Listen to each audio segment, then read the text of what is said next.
My name is Nolan Briggs. I'm 49 years old, and I want to tell you about the day my boss cut my salary in half and told me to take it or leave it. I looked him dead in the eye and said, perfect timing. He had no idea I'd already accepted a partnership offer from his biggest competitor 3 weeks earlier. But let me back up. I spent 11 years at Hargrove Consulting in Columbus, Ohio. Senior Operations Director, that was my title. What I actually did was run the entire company while Clifton Hargrove put his name on everything. Clifton inherited the business from his father. Never worked a client account in his life. Never had to sit across from an angry contractor at 7 a.m. and talk him down before a project went sideways. Never stayed late to fix a problem he didn't create. What he did well was show up at industry dinners, shake hands, and tell the same 3 stories at every networking event he attended. He was good at looking like he was in charge. I was good at actually being in charge. Over 11 years, I built relationships with every major client we had. 14 accounts, all of them running through me, not through Clifton, through me. Lorraine Whitfield at Whitfield Industries had my cell number saved as Nolan Call First. When her company had a logistics problem that was about to blow up a $1.4 million project, she didn't call the main office. She called my cell at 6:45 in the morning. We spent 90 minutes working through it together before most of the office had even made coffee. By the time Clifton showed up at 9 a.m., the problem was solved. He heard about it in the Monday recap and nodded like he'd expected nothing less. Wendell Forsyth at Forsyth Tech was the same way. Wendell had been with us for 4 years when I took over his account. The previous account manager had burned the relationship down through poor communication and missed deadlines. I spent the first 6 months just rebuilding basic trust. I remembered things, that his son had started college in 2019, that he preferred email over phone calls before noon, that he didn't want to hear about problems without a proposed solution attached. By year 3, Wendell called me before he made major vendor decisions. Not because I'd positioned myself that way, but because I'd earned it. He knew that when I told him something, it was accurate, and when I said I'd handle it, it got handled. That pattern repeated across every account we had. Our vendors were no different. Perry Gould ran the print shop we use for client deliverables. Perry was old school, ran a tight operation, and had zero patience for being jerked around. I'd worked with him for 6 years. He knew my voice on the phone. When we had a rush job, I called Perry directly, explained exactly what we needed, and treated his team with basic respect. Things got done. Nadine Beaumont handled catering for our client events. Reed Calloway ran IT support. Both of them knew me by name, knew how I operated, and knew that if I said something was urgent, I meant it. Clifton got copied on emails. There's a big difference between being copied on emails and actually running a company. Clifton never figured that out. Here's what he also never figured out. For the last 3 years of those 11, I was essentially the entire operational engine of that business. Every major decision flowed through me first. Every crisis got resolved before it reached Clifton's radar. Every client relationship existed because I had built it, maintained it, and kept it alive through years of consistent follow-through. I wasn't doing it for credit. I'm not wired that way. I did it because that's the job, and when you're the person who can actually do the job, you do it. But at some point, 11 years of that starts to weigh on you. I'd had conversations with Clifton about compensation 3 times in 4 years. Each one went the same direction. Vague acknowledgement that I was critical to the team, a small adjustment that didn't reflect the scope of what I was carrying, and a handshake that was supposed to mean something. It stopped meaning something around year 8. By year 10, I knew what I was worth. I just hadn't decided what to do about it yet. That decision got made for me 3 weeks before my annual review, when Spencer Holloway called. Spencer runs Holloway Group. He's 55 years old, built his firm from the ground up, and has a reputation in this industry for being straight with people. We'd worked together on a cross-industry project about 2 years earlier. He'd watched how I operated. I didn't know it at the time, but he'd been watching since. Nolan, he said, I've been thinking about this for a while. I'm expanding, and I need someone who actually knows how to run an operation. Not someone who manages the optics of running an operation, someone who actually does it. I want to offer you a partnership, equity, decision-making authority from day one. I told him I needed time to think it over. He said that was fair. I spent 3 weeks thinking about it, turning it over, running the numbers, running the scenarios. Then Clifton called me into his office for my annual review. Clifton's office had a particular smell. Leather and whatever cologne he'd been wearing since 2009. I'd sat across from that desk more times than I could count. Budget reviews, project updates, the occasional we need to talk that never actually went anywhere useful. This time felt different before he even opened his mouth. He slid a piece of paper across the desk.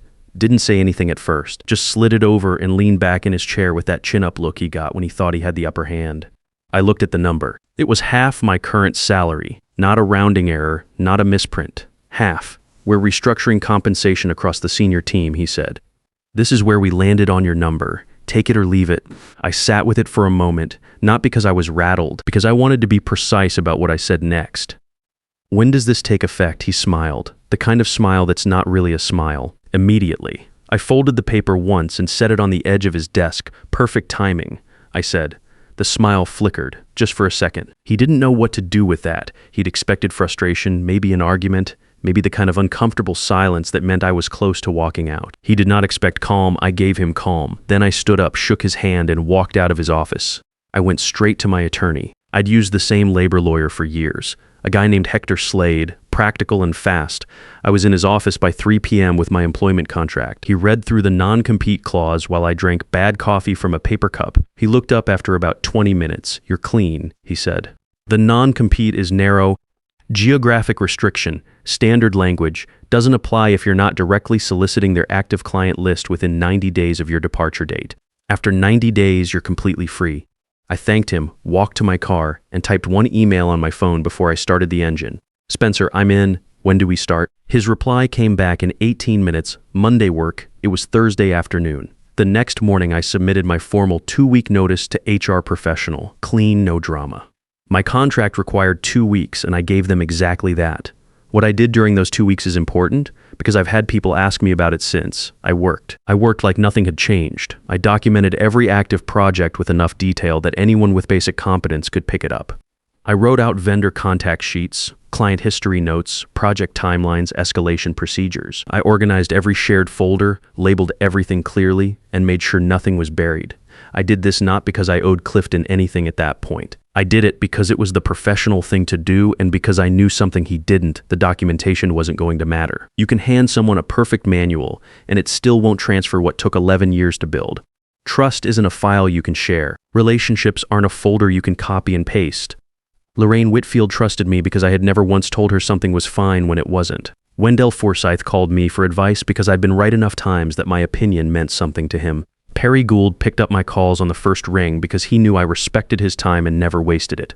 None of that was in any document I left behind. On my last day, I cleaned out my desk while Clifton was in a meeting. I took what was mine, a few personal items, a framed photo, a coffee mug my daughter had given me. I left everything else exactly where it belonged. I went around the office, shook hands with the people I'd worked with for over a decade, and said goodbye without making it a scene. I walked out at exactly 5 p.m. Monday morning, I started at Holloway Group. Spencer had set up a proper office for me. Windows that faced the street, a working coffee machine, and a partnership agreement that had my name on it as a co-founder. The first week I spent getting oriented, meeting Spencer's existing team, understanding the accounts they had and where the gaps were. Spencer ran a lean operation. Good people, solid processes, but stretched thin in a few areas that I could see immediately. By the second week, I was already pulling weight. And by Tuesday of my first week at Holloway, the phone calls started. Not to me.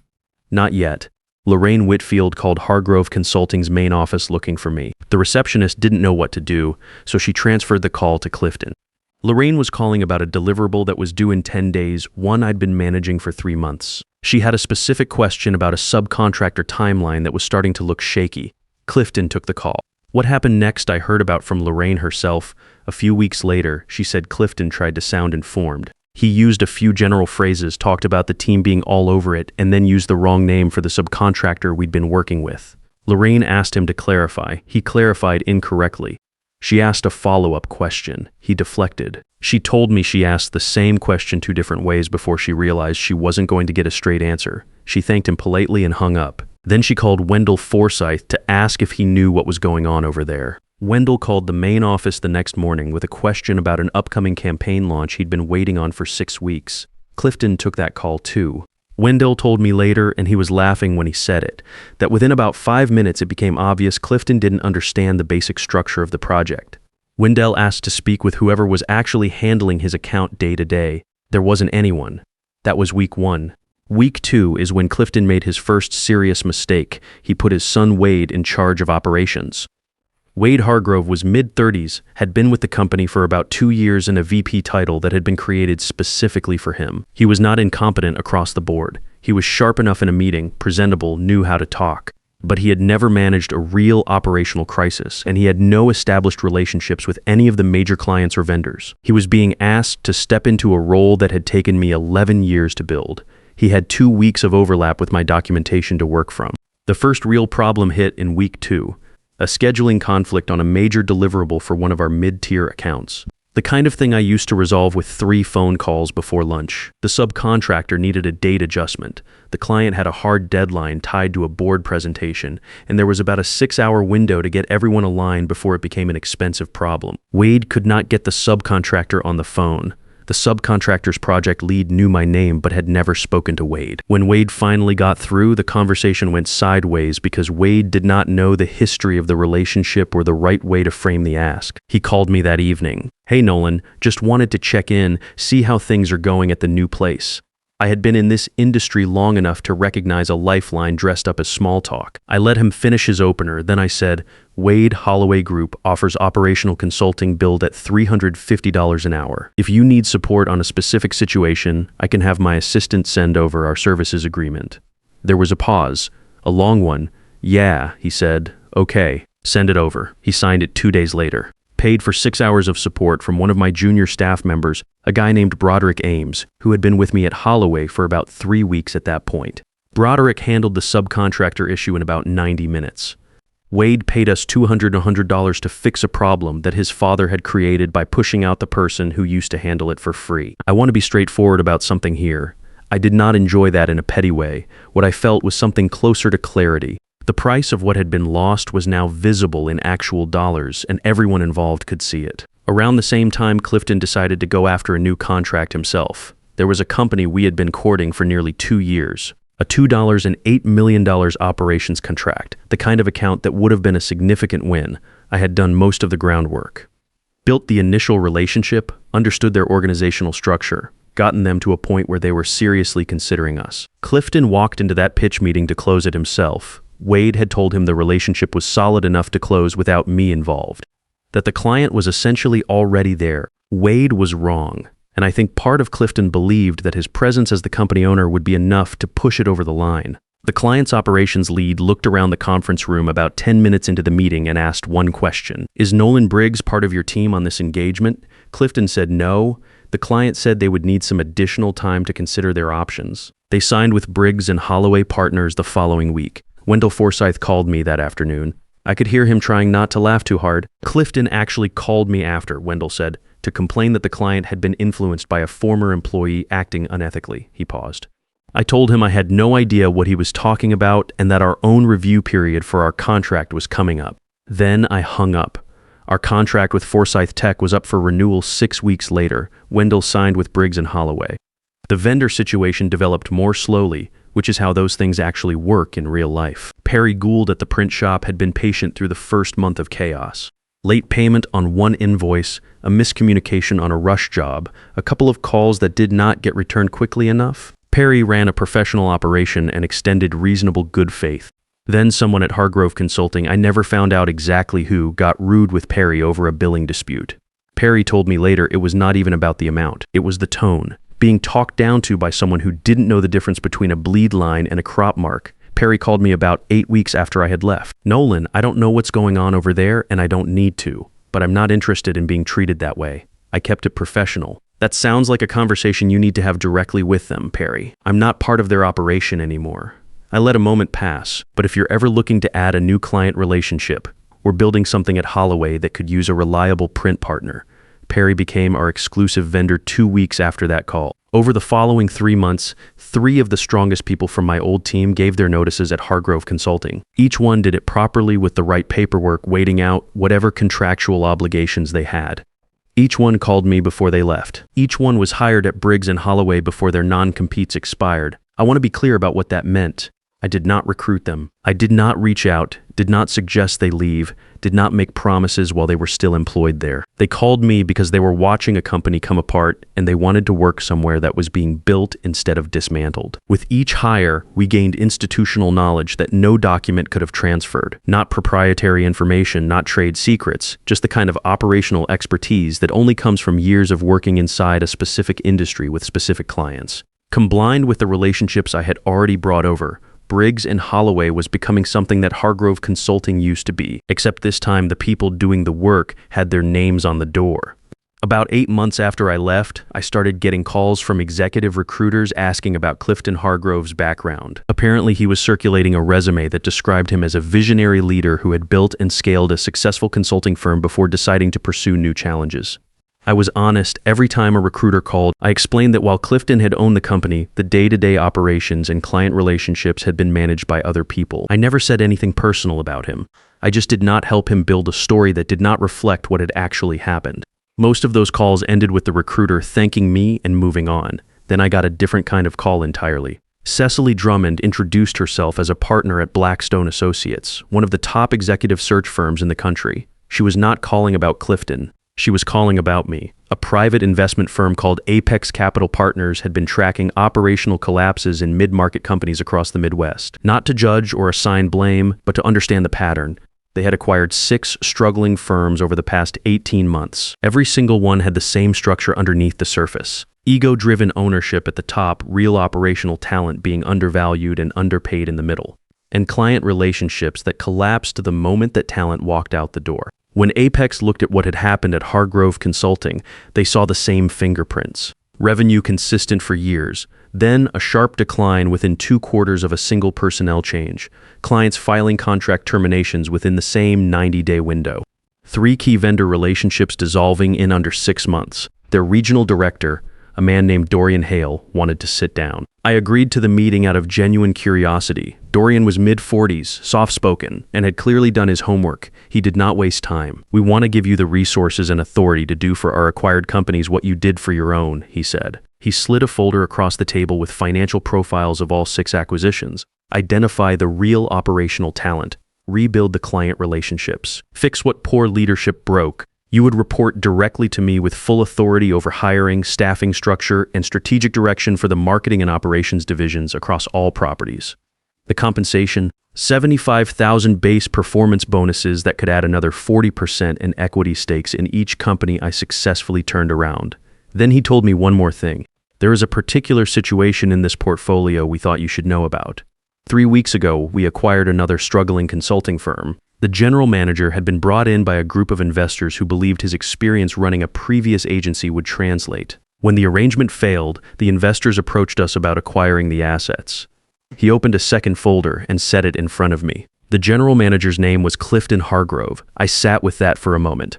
Dorian continued. Wade Hargrove is still on staff there. You would have complete authority over all personnel decisions. What happens to either of them would be entirely up to you. I took 48 hours before I gave him my answer. I will be honest about what went through my head during those 48 hours. Part of me understood the appeal, full authority. Clifton in an org chart that reported up to me. A clean, complete reversal that would have been satisfying in a very specific and human way. But I kept coming back to the same question. What does that actually cost me? I had spent 11 years running someone else's operation while they took the credit.